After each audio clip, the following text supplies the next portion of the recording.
Okay. Hey guys, it's Spencer here. I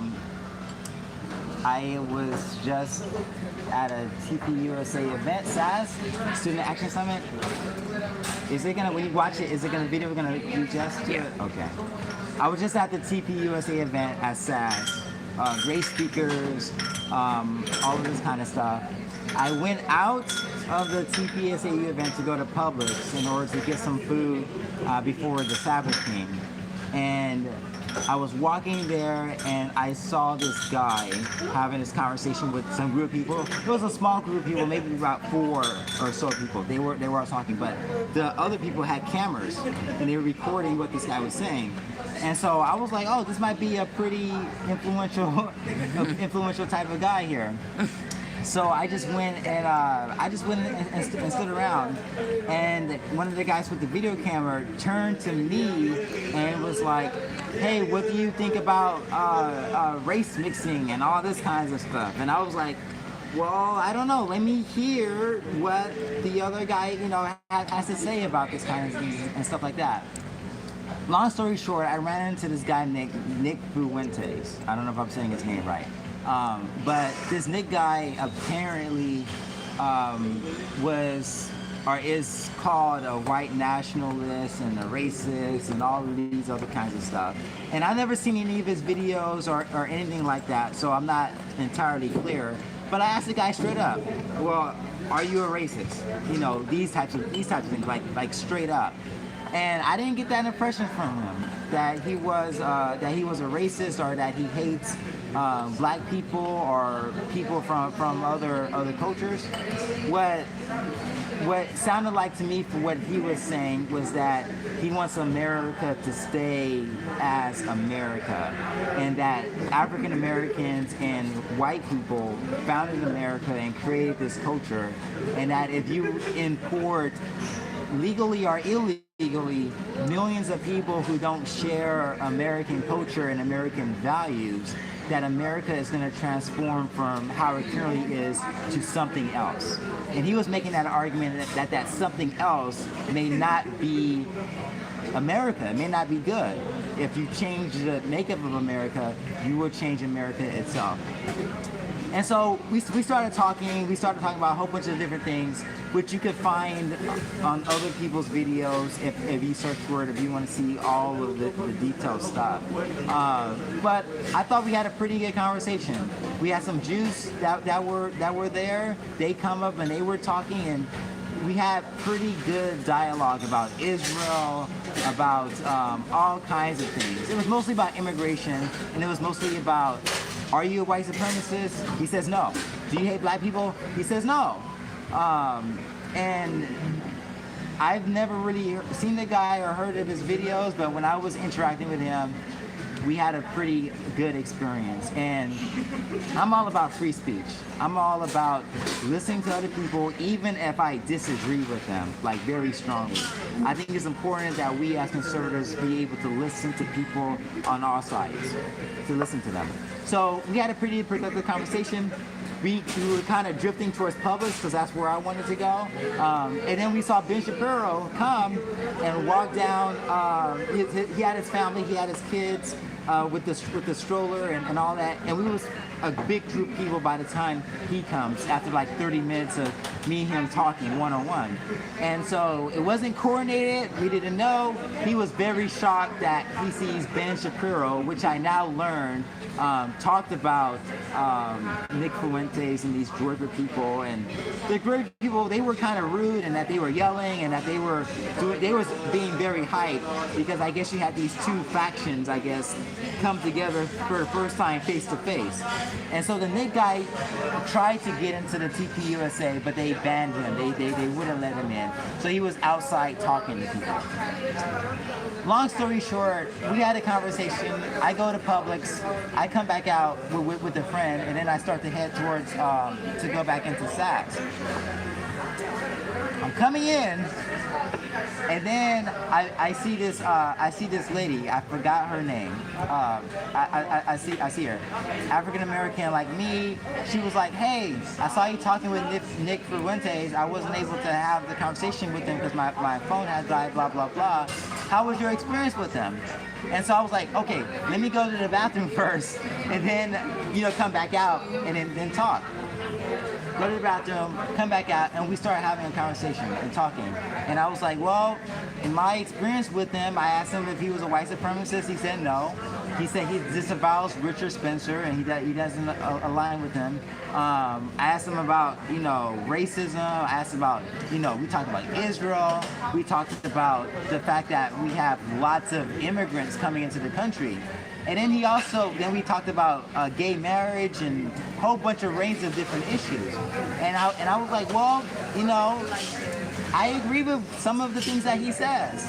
He was talking in a very straightforward way, and you can watch the videos. I suggest that you go watch the videos for yourself to really see our dialogue and our conversation, because I really believe in dialogue, even if I disagree with you. This is why I have a podcast called Eyes of Reason, and on that podcast, I talk with many different types of people, and we reason it out. We talk it out from a Christian perspective. So anyways, I was talking with her, and we must have been talking maybe 2 or so minutes. And this guy comes who he's a staffer with Turning Point USA. He comes and he was like, I heard that you was talking with the Nick Fuentes type of guy. And I was like, yeah, I was talking with them, and we had a very productive dialogue. We had the Jews, Jewish people, Israeli supporters to come out. We was having a dialogue, and we were just simply talking, and we was all calm, no violence, no anything. And I was talking with her about it and him, and then he says, well, that guy, he's a racist and a homophobe and these types of things. And for me, I'm like, okay, show me. I need to see the tweets. I want to see the evidence, because I would like to believe evidence-based type of person. And then he proceeds to take my badge and rip it. He came badge off and was like, you are banned from Turning Point, from SAS. You need to get out of here. And I was really, really scared. I was afraid. I was shocked because I didn't think I did anything to deserve being banned from this organization, from Turning Point USA. I'm a part of a chapter. I got to go to the Black Leadership Summit. I got to meet with President Trump. I got to go to the Jewish Leadership Summit. I got to experience a lot with Turning Point, which caused me to go back to my community, to start a podcast, to actually get involved with the conservative movement in my local South Los Angeles SLARA Unified Chapter, and to put some actual work in to spread the conservative message amongst my own people and in South Los Angeles. That was something that Turning Point and Charlie and Candace and Brandon and all these people did by opening up to these ideas. And so I love Turning Point. I love it. And to be said that I was banned because I was having conversations with people with whom I disagreed with was really shocking to me. And I was petrified, and I was wondering what was happening. And then to have the police come, the security people come, and to be like, you need to go, it was really, really shocking, and I've never felt any way like that before. And to have a Turning Point staff member and people come out and to say those things to me was really shocking. Now, the Turning Point staff member was acting on his own accord. Nobody from higher ups told him about it. Nobody from higher ups said anything. And we had a long talking conversation personally, he and I, about this. And one of the things was that I didn't have my name on my badge. My name wasn't on my badge. What had happened was I lost my badge at a cool party that we was at last night. That's what these guys were with me for. Yeah. And we was there, and I lost my badge over there, and so I went to the booth and I got a temporary badge. And they told me that I needed to get my actual badge, you know, before tomorrow. So I had a temporary badge. And so he saw that, and then he got real emotional. He got really upset and started yelling at me and everything. And just before, these Nick Fuentes people, and he himself said how the reason why he doesn't like Turning Point USA is because Turning Point USA, according to this Nick guy, is funded and has the same ideology as the left, which is that when you try to talk to a leftist, they get emotional. And they use emotion and they use reasoning that is counter to the conservative message. And I hear all this from the Nick Fuentes guy, and I'm like, okay, yeah, you know, I guess that's what he's saying. And then I come to Turning Point, and then I run directly into this guy who is at that time representing Turning Point with all of these emotional arguments. I'm trying to talk with him, I'm trying to reason with him, but he is saying, no. Your viewpoint isn't allowed here. Your reasoning is not allowed here. You are an infiltrator, all of this kind of stuff. And before that, the groper people, I don't know why they call themselves that. I think that's a very stupid name. It sounds dumb. It sounds really, really stupid. You guys should change that name. It's stupid. But he said that the groper people themselves were stealing people's bags or had claimed to steal people's bags, was trying to crash the event. And Donald Trump is supposed to be speaking tomorrow at the Turning Point USA event. And it will look very bad for the conservative movement if he's speaking and you had all kinds of people, groupers, infiltrating and yelling all kinds of stuff. Because they might be having some of their ideas, but how they present those ideas is totally off. And it's totally off base. And it's just totally being rude. And I don't support that at all. And I'm not aligned with those people at all. But I'm willing to hear out the actual arguments that they have.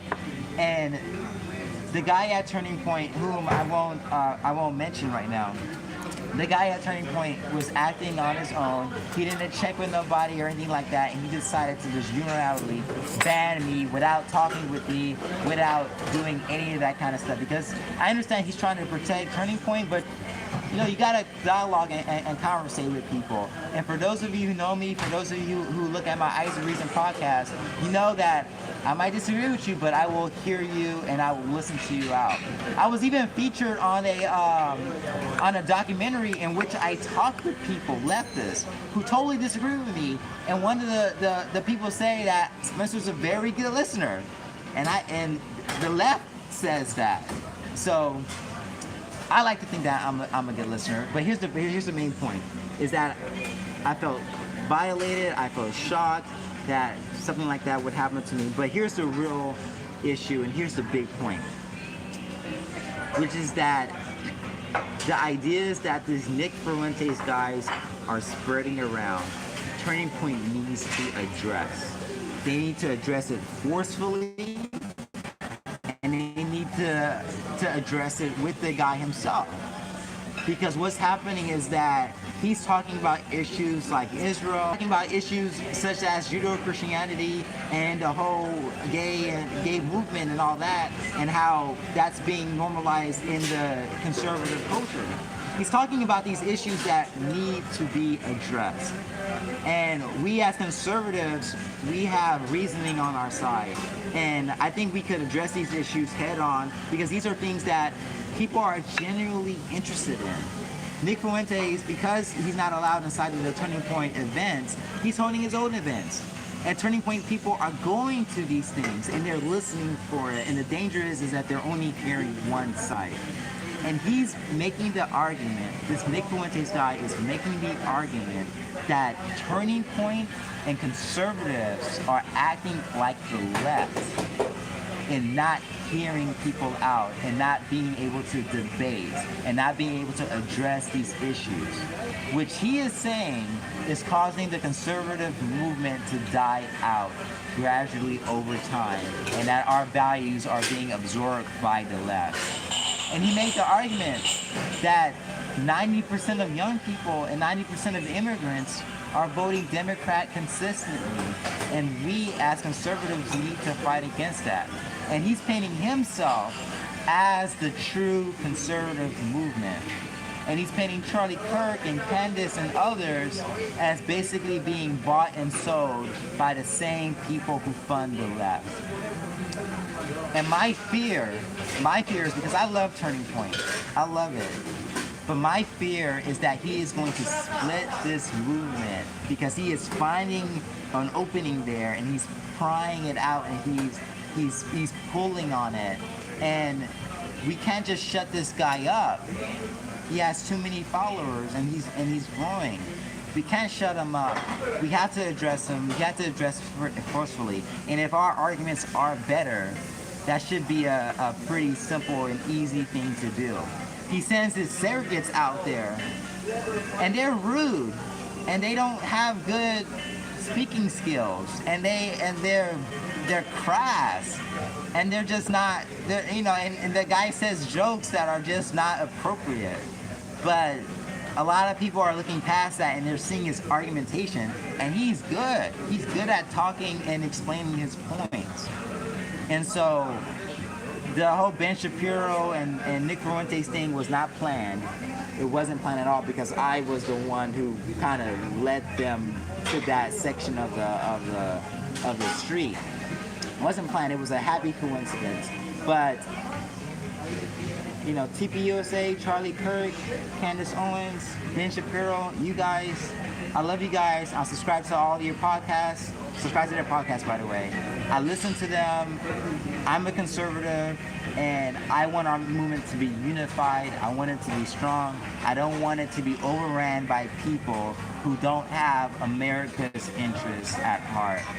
And we have lots of young people who, like myself, who only know of one side and who are, fairly educated, but we want to hear both views. And because I believe in free speech, and Turning Point USA believes in free speech, and free speech is there even to protect speech that we don't like. And that is something that the left is against. The left is against free speech because they think that hate speech shouldn't be spoken. And this Nick Fuentes guy is saying that Turning Point USA is engaging in the same ideology as the left. And I know better, and I think you, Charlie, I think you know better, and the people at TPUSA know better. And the guy who tried to kick me out, TPUSA themselves stopped him because they took my ID, they looked at my name, they saw I was part of a chapter, they saw that I was legit, and they got to know me a little bit better, and they allowed me to come in. I did miss the whole Shabbat program as a result of this. And Ben Shapiro was speaking there, and I love Ben Shapiro. So, and he's a Sabbath keeper, and I'm a Sabbath keeper too. And so I count that as a loss. But the guy who took away my badge and everything and eventually gave me back, we're friends now. We're good. But my whole main thing is that we have got to address this. If Nick Fuentes is wrong, then we should be able to expose it with decent argumentation and reasoned voice. And I think Nick Fuentes guy is most definitely up to it. It's just that, are we up to it? Or is he right? Are we like the left? I don't believe so. But I hope you guys are listening, and I hope time will tell. Thank you.